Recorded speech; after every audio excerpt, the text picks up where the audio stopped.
नवरात्रि में आपने ढेर सारी रेसिपी बनाई होंगी, खाई होंगी। आप लोगों में से काफी लोग इसे लेने तो मार्केट भी भागे होंगे, लेकिन आज मैं घर के सामानों से बहुत ही आसान तरीके से चीनी और मूंगफली से इस रेसिपी को बनाऊंगी। आप इसे लंबे समय तक स्टोर भी कर पाएंगे। तो चलिए बिना देरी के शुरू करते हैं आज की recipe. Hi everyone, welcome back to my channel. मैं हूं छाया, स्वागत है आपका हमारे माँ बेटी किचन पर। अगर आप बिगनर हैं, पहली बार कुकिंग कर रहे हैं, तो आप इस रेसिपी को पहली बार में परफेक्ट बना पाएंगे। इसके लिए आपको जो मेजरमेंट है ना, उसको फॉलो करना होगा। तो मैंने एक कटोरी सेट कर ली है। इस कटोरी से हमने कच्चा पीनट लिया है। मैं 2 कटोरी पीनट से बनाने वाली हूँ। आप अपने रिक्वायरमेंट के हिसाब से बना सकते हैं। गैस का फ्लेम है जो मैंने स्लो रखा है और मैंने एक हैवी सा पैन चढ़ा दिया है। जैसा कि मैंने आपको बताया था कि आज की जो रेसिपी मैं ढेर सारी बनाने वाली हूँ, तो मैंने 2 कटोरी पीनट से इसे बनाया है।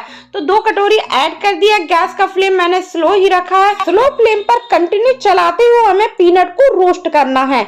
तो आपको कंटिन्यू चलाना है, वरना जो पीनट है ना, कहीं से डार्क हो जाएगा, जिस पर स्पॉट आ जाएंगे, क्योंकि आज हमें इस पर कोई भी स्पॉट नहीं चाहिए। और इसे चलाते हुए हमें थोड़ा सा भून लेना है। तब तक भूनना है जब तक इसके जो छिलके हैं पूरे ऊपर से उतरने नहीं लगते हैं। बहुत ज्यादा मूंगफली का हमें कलर डार्क वगैरह नहीं करना है।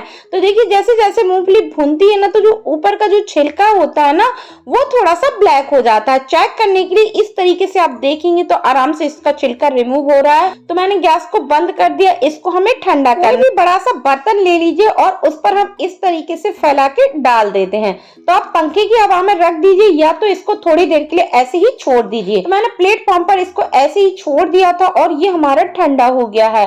तो देखिए, इसके लिए आप चाहे तो एक कपड़े पर डाल के थोड़ा सा रफ करिएगा, इसके जो ऊपर के छिलके रिमूव हो जाएंगे। लेकिन मुझे ना तो ऐसे ही बेटर लगता है। तो ऐसे आपको 1 मिनट के करीब लगेगा और हाथों से ऐसे आप मसलेंगे ना, तो ये ऊपर का छिलका आसानी से रिमूव हो जाता है। तो ऐसे ऐसे करके सारे छिलकों को मैंने रिमूव कर लिया है। पीनट है जो अच्छे से रोस्ट हुआ है, तो इसका जो ऊपर का छिलका है ना, आसानी से निकल जाता है। तो देखिए, सबसे बड़ा टास्क आता है कि छिलके तो हमने निकाल लिए, इनको अलग करने का। तो आप इस तरीके से फटक के निकाल सकते हैं। लेकिन मुझे सबसे बेटर ये लगता है कि जो पूरी वाला झारा होता है ना, उस पर हम इस तरीके से इसको डालेंगे और छान लेते हैं। तो देखिए, आराम से जो छिलका है ना, वो नीचे निकल जाएगा और जो पीनट है ना, वो हमें ऊपर मिल जाएगी। है ना बेटर तरीका? पसंद आया हो तो लाइक करिएगा और ज्यादा से ज्यादा शेयर करिएगा। तो एक प्लेट पर हम इसे निकालते जाएंगे और बचा हुआ भी इसी तरीके से हम छान कर तैयार कर लेते हैं। तो फ्रेंड, आप चाहें तो इस तरीके से पीनट को पहले से तैयार करके रख सकते हैं। जब आपको रेसिपी बनाना हो तब आप इसकी रेसिपी बना लीजिए। अगर एक आध दाने का छिलका नहीं निकला है तो कोई दिक्कत नहीं, आप चाहें तो इसको दोबारा से निकाल सकते हैं। इसको मैंने साइड पर रख दिया। एक मिक्सी का छोटा वाला जार ले लिया है और इस पीनट को हम इस पर ट्रांसफर कर देते हैं। फ्रेंड, मैंने एक साथ डाल दिया था, लेकिन एक साथ ये इतना सारा नहीं डालना, वरना अच्छे से नहीं पिसता है। तो मैंने इसको बाद में हाफ कर लिया था। तो आपको आधा ही भरना है। तो मैंने छोटे वाला जार का यूज किया। आप चाहे बड़े का करेंगे ना, तो एक साथ भी पिस जाएगा। तो देखिए, मैंने इसको पहले पल्स मोड पर चलाया था, फिर इसको अच्छे से पीसा है। लेकिन कंटिन्यू बिल्कुल नहीं चलाना, वरना ये ऑयल छोड़ देता है। बिल्कुल फाइन तो होगा नहीं, आपको सूजी जैसा लगेगा, जैसा कि आपको पीसना है। तो इसे मैं एक प्लेट पर खाली कर लेती हूँ। बचा हुआ जो मैंने आपको बताया था, वो भी इस पर डाल के मैंने पीस लिया है और वो भी सेम इसी तरीके से पीसा है। तो देखिए, ये पीनट का मिक्सचर तो हमारा बनकर तैयार हो गया। इसको अभी मैं साइड पर छोड़ देती हूँ। गैस पर मैंने एक कढ़ाई चढ़ा दी है और जिसका बॉटम थोड़ा सा हैवी होना चाहिए। 2 कटोरी पीनट के हिसाब से मैंने 1 कटोरी चीनी ली है। अगर आप ज्यादा मीठा लाइक करते हैं तो 1 से 2 चम्मच के करीब चीनी बढ़ा दीजिएगा, लेकिन इतने में परफेक्ट मीठा होगा। जिस कटोरी से 1 कटोरी चीनी, उससे आधा पानी लेना है। गैस का फ्लेम मैंने अभी हाई रखा। हाई फ्लेम पर हमें इसको कंटिन्यू चलाना है, क्योंकि कम पानी का यूज किया, चीनी तले पर बैठ जाती है और ये नीचे जले ना। तो आप चाहे इस पर केसर इलायची यूज कर सकते हैं, लेकिन मुझे इसका कलर एकदम व्हाइट चाहिए। तो देखिए, इस पर उबाल आ गया है और उबाल आने के बाद हमें इसको 1 से 2 मिनट के लिए और पकाना है। गैस का फ्लेम मैंने मीडियम किया है। तो देखिए, मीडियम फ्लेम पर मैंने 1 से 2 मिनट पकाने के बाद इसको मैं चेक करूंगी। तो चेक करने के लिए आपको क्या करना है, इस तरीके से थोड़ा ठंडा करने के बाद देखिए, इस तरीके से ये हल्का सा तार बन रहा है, तो हम थोड़ा सा इसको और पका लेते हैं 30 से 40 सेकंड के लिए। यदि आप गैस का फ्लेम स्लो करें तो आपको थोड़ा सा समय लग सकता है, लेकिन मैं मीडियम फ्लेम पर इसको पका रही हूँ। तो देखिए अब हम इसको चेक करेंगे जैसे कि हमने पहले चेक किया था उंगलियों के बीच में इस तरीके से। तो आप देखेंगे इस पर एक तार बन रहा है, लेकिन थोड़ा सा ढीला बन रहा है, बहुत ज्यादा प्रॉपर एक तार नहीं बन रहा है। गैस का फ्लेम मैंने स्लो कर लिया है और जो मिक्सचर बना के रखा था वो हम सारा मिक्सचर इस पर ऐड कर देते हैं। अभी ना मैंने गैस का फ्लेम स्लो किया, यदि आप हैंडल नहीं कर पा रहे हैं तो आप बंद भी कर सकते हैं। वैसे तो आप इस रेसिपी को 2 चीजों से बना सकते हैं, लेकिन थोड़ी सी टेस्टी बने बिल्कुल मार्केट जैसी, तो 4 चम्मच मैंने मिल्क पाउडर का यूज किया। आप कोई भी ब्रांड का यूज कर सकते हैं। इससे जो बनेगी ना बिल्कुल हलवाई जैसी बनेगी, जैसे कि आप मार्केट से लेके आते हैं। जब ये प्रॉपर बन के तैयार होगी तो कोई इसे चेक नहीं कर पाएगा कि आपने घर पे बनाई है कि मार्केट से लाए हैं।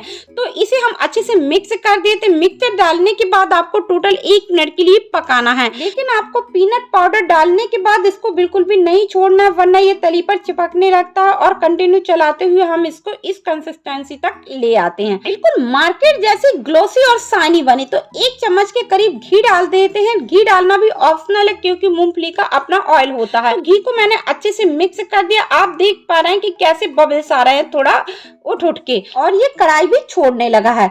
तो देखिए थोड़ा सा कलर भी चेंज हो जाता है और इस स्टेज पर हम गैस को ऑफ कर देते हैं। अब पकाने की जरूरत नहीं है, थोड़ी देर के लिए हम इसको छोड़ देते हैं। जब तक मैंने एक बर्फी सेट करने वाली ट्रे ले ली है, इसकी जगह आप कोई थाली प्लेट ले लीजिए, उसको भी घी से ग्रीस कर लीजिए। ये जो ट्रे है ना काफी बड़ी है, इस पर 2.5 से 3 किलो की बर्फी बनाई जा सकती है, इसीलिए मैंने इसको आधे ही ग्रीस किया है। आप चाहे तो इसे प्लेन रख सकते हैं, लेकिन बिल्कुल मार्केट जैसा लुक आए तो मैंने थोड़ा सा पिस्ता और बादाम काट के सरफेस पर डाल दिया है। और जब तक जो मिक्सचर है ना हमारा थोड़ा सा थिक हो गया है, अगर आपके पास घोटने वाला हो तो आप वो ले सकते हैं, लेकिन मैंने इसे कलछी से ही ऐसे घोट दिया है। इस घोटने से जो आपकी बर्फी बनती है बहुत ज्यादा सॉफ्ट बनती है, मुंह में घुल जाने वाली, और इस तरीके से आप घोटेंगे तो इसका कलर भी लाइट हो जाएगा। इस कंसिस्टेंसी का होना चाहिए। जो हमने पहले से ट्रे तैयार करके रखा था उसी पर हम सारे मिक्सचर को डाल देते हैं। आप देख पा रहे कंसिस्टेंसी एकदम परफेक्ट है, तो आपको फैलाने की जरूरत नहीं है, अपने आप ये शेप ले लेगा। आप मोटा पतला अपने हिसाब से रख सकते हैं, लेकिन मैंने थोड़ा सा पतला बनाया है, जिस तरीके से काजू कतरी होती है उसी शेप का मैंने इसको दिया है। स्पून पर थोड़ा सा घी लगाया और किनारे को मैंने एडजस्ट कर दिया था।